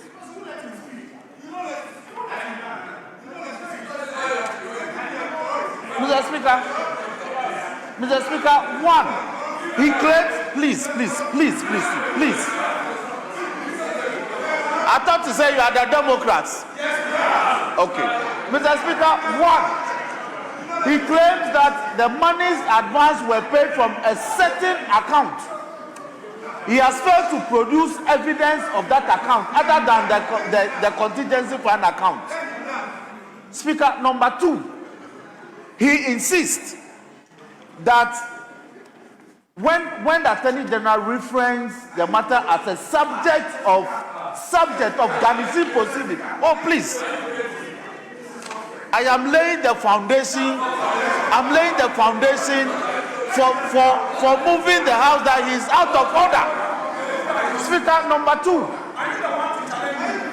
is placing his own interpretation on the phrase that when an account, I am your co-equal. I am your co-equal. I am your co-equal. I am in leadership. I am your co-equal. You are my classmate. I am your co-equal. Be a Democrat. Be a Democrat for once. And listen to the talk. You are out of order. You are speaking hot air. There's no evidence based on what you are saying. A subject of proceedings does not amount to a substantive court order. Here today. Please.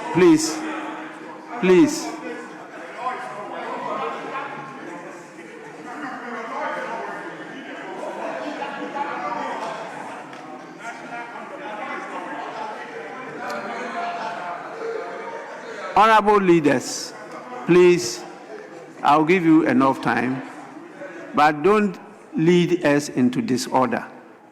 Please, you are leaders. Don't lead us into disorder. You may continue. May Mr. Speaker live long. Mr. Speaker may live very long. Mr. Speaker, I submit that government has breached Article 178 of the Constitution. Mr. Speaker, they came under Article 177.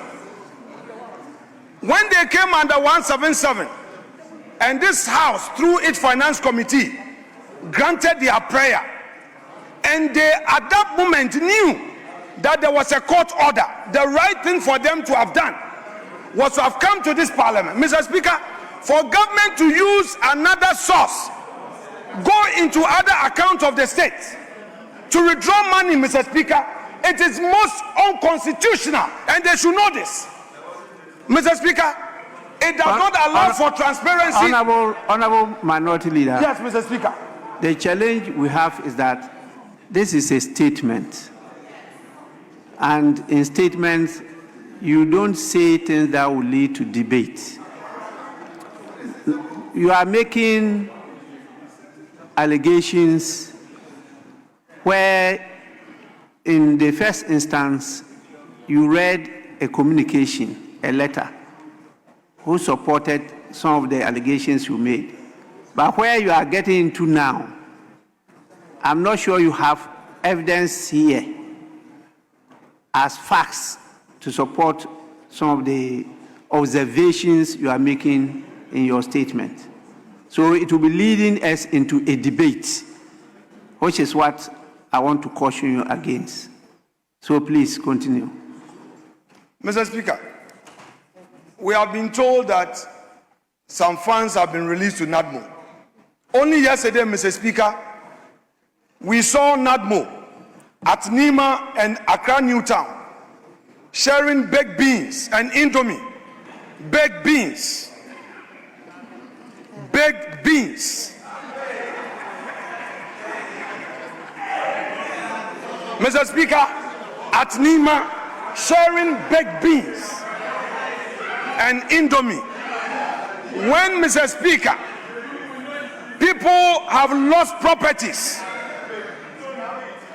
Mr. Speaker, they need rice, they need maize, they need oil, cooking oil. Mr. Speaker, they need government to intervene to restore their businesses. Mr. Speaker, then, Mr. Speaker, we don't even know how they procure these baked beans. Mr. Speaker, people need blankets. People need mattresses. Mr. Speaker, they have refused. Honorable Minority Leader. Mr. Speaker, there's a majority that want to contribute. When it gets to just a Mr. minute. Speaker, why are they doing this? Just a minute. Or just, I want you to limit your contribution to the statement Yeah, but I Mr. made. Speaker, Felix. Please. The statement I made. Now, if you want time for us to go into the whole issue of the disaster and how it's being handled, you could come back, even by motion, and then the House will have the opportunity to debate all this. But my statement is just on the call for all Ghanaians to stand up and see how we could respond to this calamity. And so I just use that to draw the attention of the House to the fact that we will not sit on Friday, so that you get the opportunity to lead your constituencies to respond to this call from the President. That is where we are. This situation you are raising now will need a complete debate by the House. So please, may you move away from that. But let me listen to a majority leader. What were you trying to say? I'll come back to you. Mr. Speaker. The minority leader says that the people of Nima and Newtown are not deserving of baked beans and Indomie, and that they should be given rice. No, Mr. Speaker, he said it. He said it.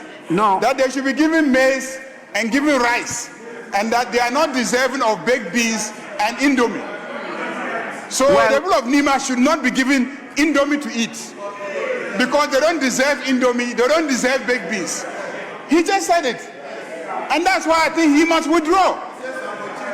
He must withdraw. Majority Leader, you are drawing a conclusion or implying that's what he meant. But to say that he said, he didn't say that. He didn't say that the people of Nima or they do not deserve baked beans. But by implication, you are drawing that conclusion from his submissions. But I think that is not what he said. Please, may you conclude. Because of the interventions, it's Mr. now Speaker. 25 minutes. So I'm still giving you more this. Mr. Speaker. Yes. Since this flood occurred, we have not seen the president visiting families. We saw him in the air. We saw him in the helicopter. Mr. Speaker, those who lost their lives, we have not seen any government official reaching out to them, their families. Those who lost properties, we have not seen any action from government. What we know is that the president was comfortably in the helicopter in the name of surveying, finding out. But Mr. Speaker, the people who suffered are in their homes. The people who suffered, Mr. Speaker, they are down there. They are not in the air. Mr. Speaker, this call for us to observe a holiday. Mr. Speaker, I am unable to properly ascertain the motive of government, Mr. Speaker, because there's a disaster. People have suffered. Is government taking data of those who suffered? My own Winneba, Efutu, 6 communities were submerged. Jenjanazi, Atachado, Jahazi, Mr. Speaker, interacting with the chiefs and the people, Mr. Speaker, they are in pain. I've spent days with my people.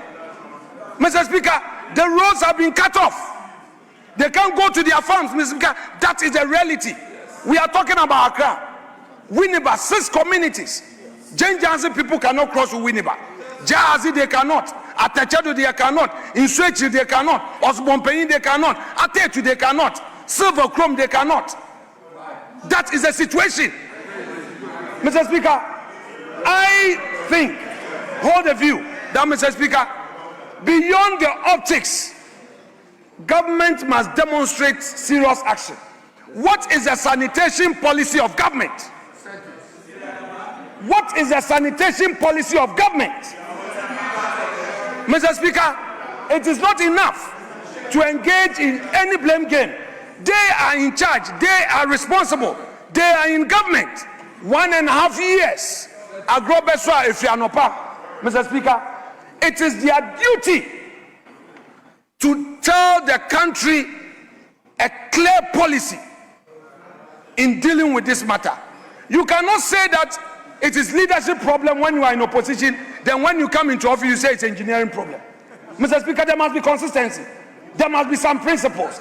There must be one line argument. They must stand for something. And I don't think they stand for anything. Mr. Speaker, they don't stand for anything. People have died. And the next day, I'm not against declaring a Thanksgiving Day. But how can people be mourning? And then the next day you are in white, with white handkerchief.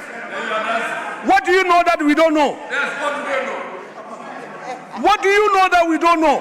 People die, they are suffering, they've lost their properties. The next day you are wearing white, with white handkerchief. Okay, Thanksgiving. What are you thanking God for? We don't know what you know. Tell us.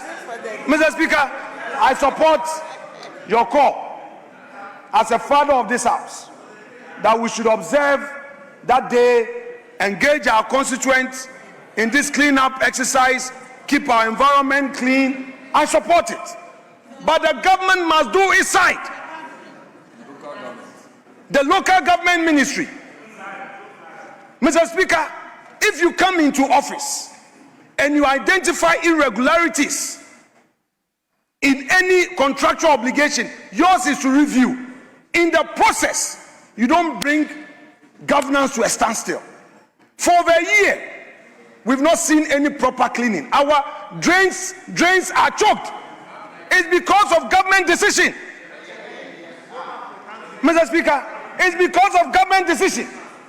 Therefore, Mr. Speaker, I would want to call on the majority leader, even as he's about to make his own statement, he should do all he can to comply with the rules of this house, because he who comes to equity must do equity. And Mr. Speaker, the statement by the government communication minister, whose statement sought to attack the previous regime, Mr. Speaker, he talked about the Garrick. Mr. Speaker, I need to respond to him. Mr. Speaker, the Garrick project, the World Bank has come out to state publicly that it is as a result of this government's inability to take concrete steps to give effect to that project. The World Bank Honorable Minority Leader, your time is up now. Very well, Mr. Speaker, I will respect that. Thank you so much. Mr. Speaker, I will respect that. Yes, Thank you. Majority Leader. Thank you, Mr. Speaker.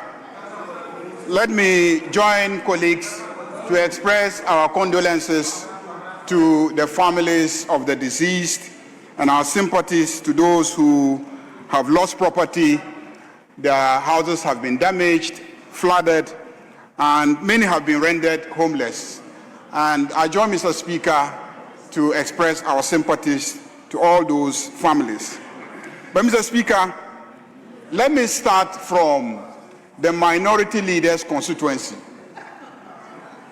The Minority Leader says that his constituency is seriously flooded. Minority Leader's constituency is not an urban center. A significant chunk of it is rural. So Minority Leader's constituency's floods is not as a result of the lack of primary drainage facilities. Neither is it as a result of the lack of secondary drainage facilities. Neither is it as a result of the failure to clean his constituency. Yeah, Majority Leader, just a minute. He's on his feet. Yes, please. Mr. Speaker, a Futu constituency is not largely rural. It's not largely rural. Two, in the past, the Yensu, where we have the intake center at Silver Chrome pumping station, all through to Jahazi, connecting to Inswechi, was desilted. Mr. Speaker, the past 1.5 years, we haven't seen any desilting. Mr. Speaker, in fact, last year, Honorable Mutawakilu, the MD of Ghana Water, had to visit Winneba. There was this issue of, Mr. Speaker, Galamseyes blocking the waterway all the way into the Ayensu. We raised this. The government failed to respond. It's the reason why 6 communities are suffering. Mr. Speaker.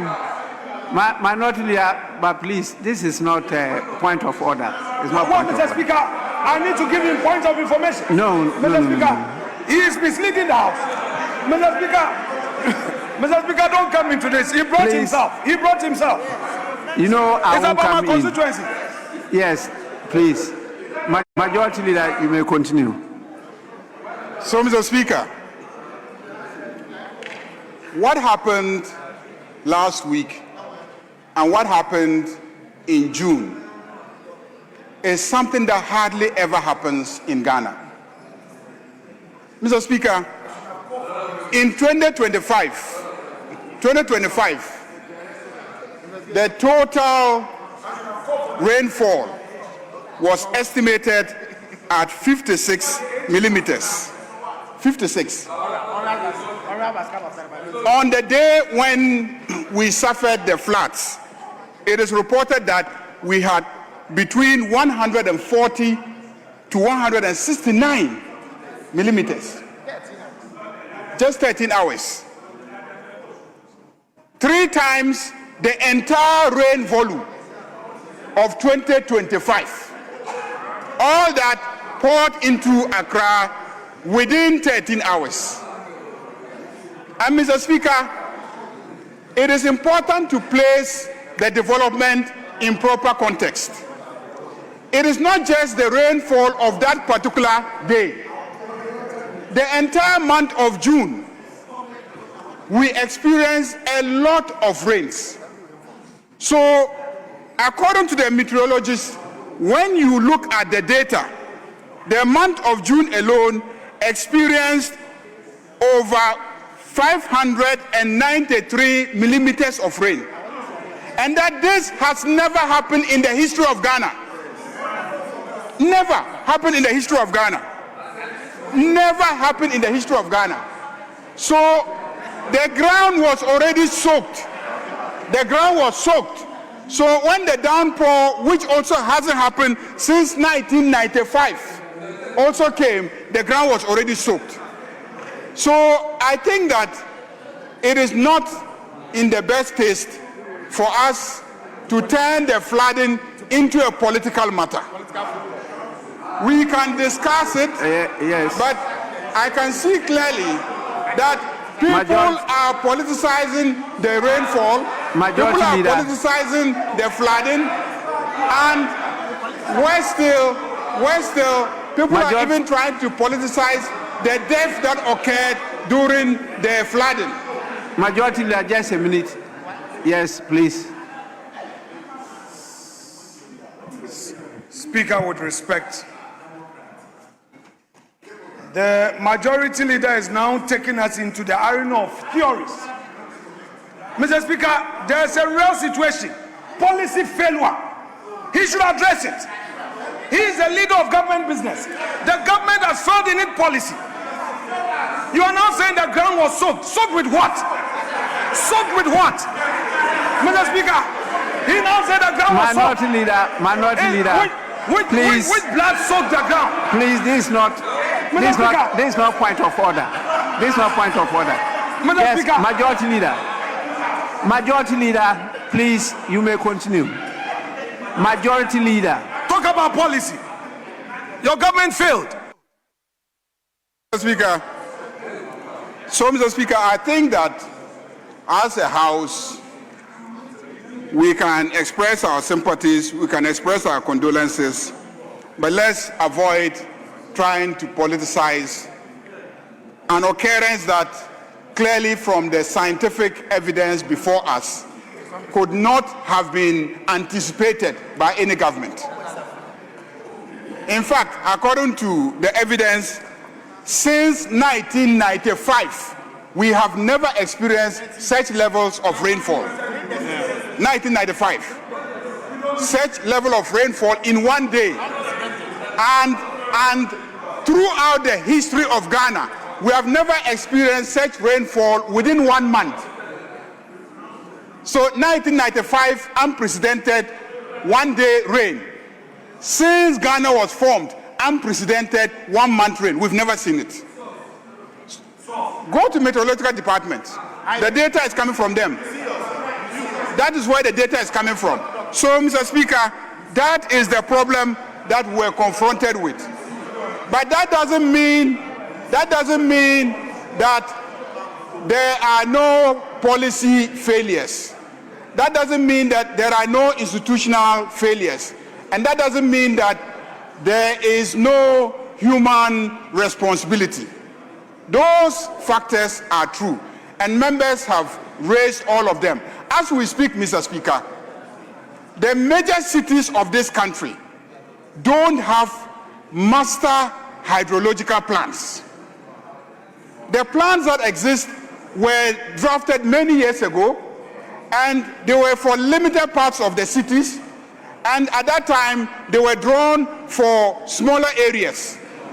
And so if you look at the drainage infrastructure, the master drainage infrastructure, they cannot sustain the sudden expansion of our cities. And we haven't invested in this infrastructure. So there is a fundamental question of, are we making the right amounts of investments? I hear people talking about monies that have been made available by the World Bank, by IMF, and etc.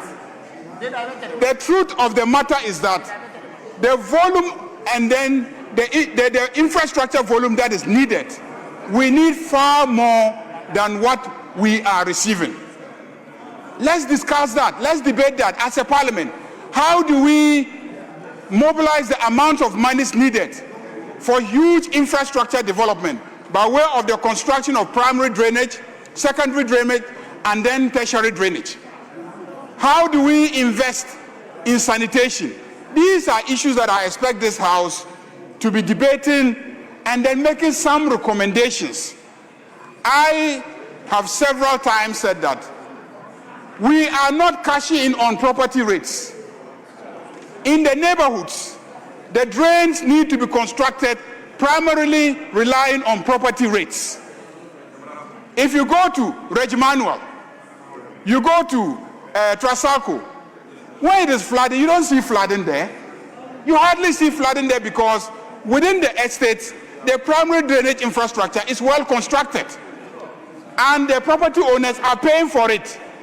When you step outside these estates, the primary drainage infrastructure, they are not constructed. Property owners are not paying property rates to assemblies because assemblies are not also coming to them to demand the property rates.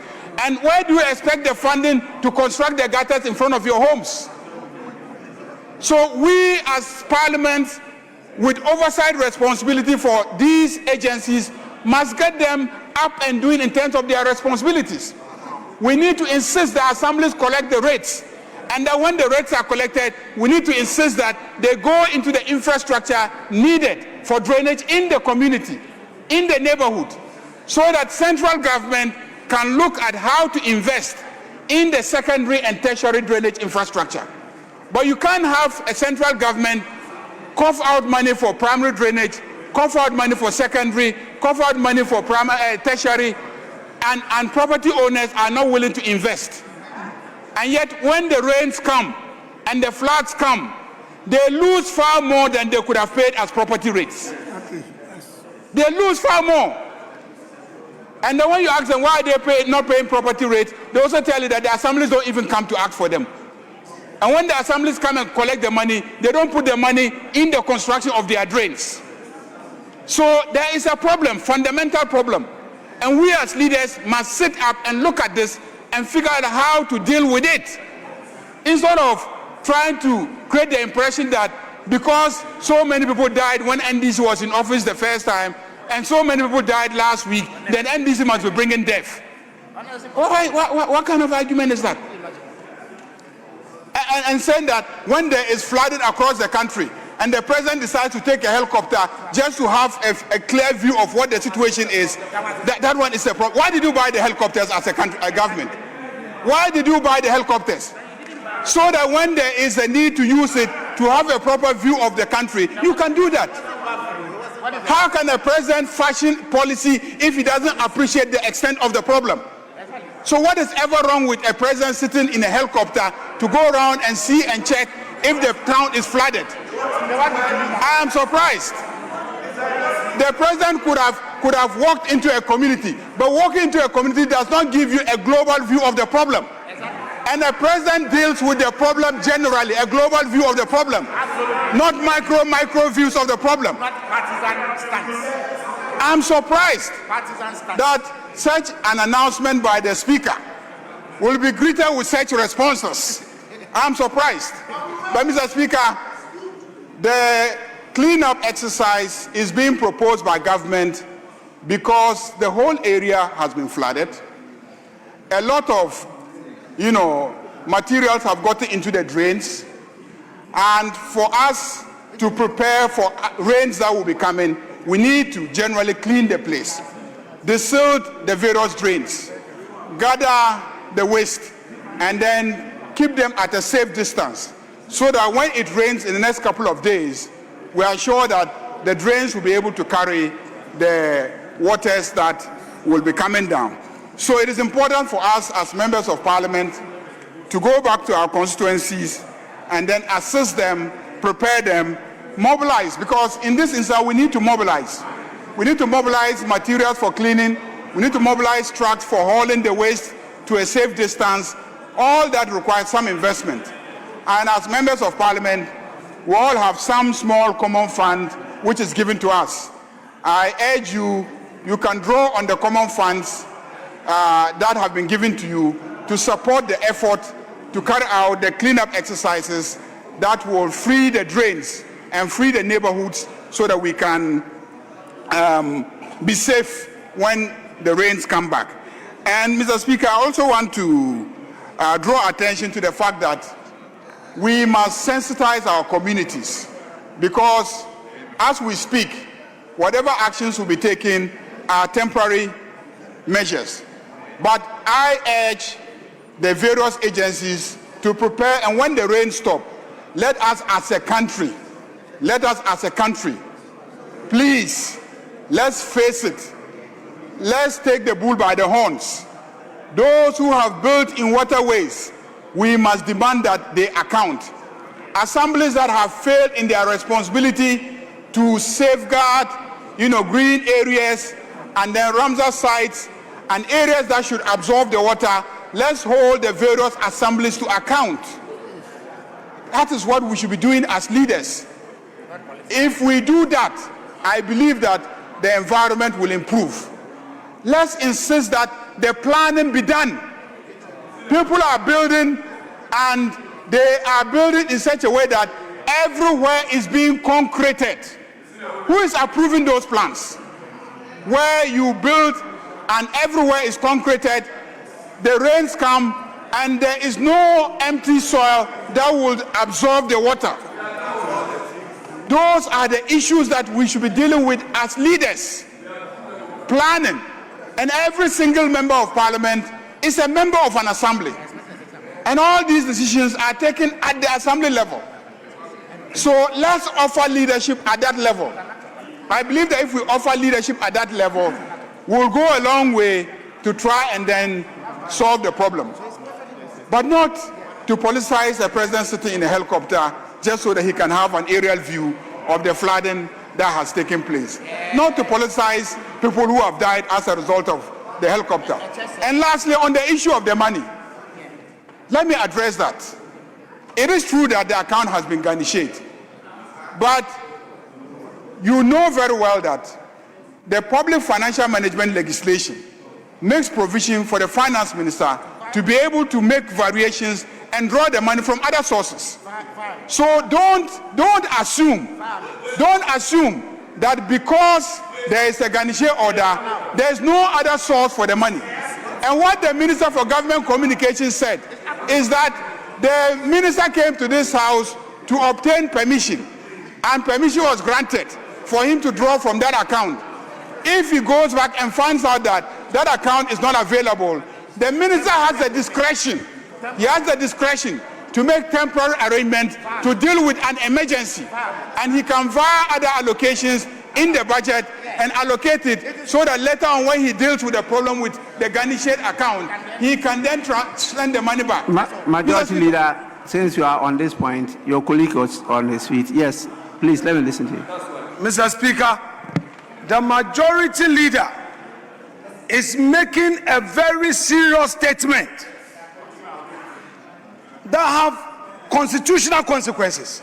Mr. Speaker, is the Majority Leader saying that the Public Financial Management Act allows the Minister of Finance to vary resolution of Parliament and decision of Parliament?